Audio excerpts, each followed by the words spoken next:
Okay, this is my 99 F250.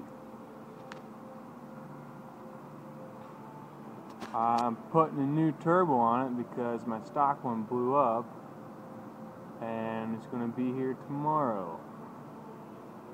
I'm going to demonstrate the train horn I put on here. I got it tucked away under the fender well on the other side. I got 6 trumpets on it.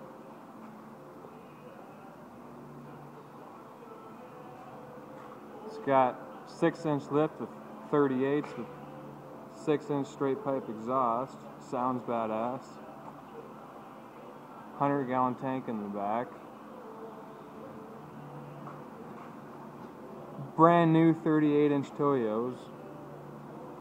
And I don't know how the lighting is, but there's 3 trumpets there, and 3 of them there.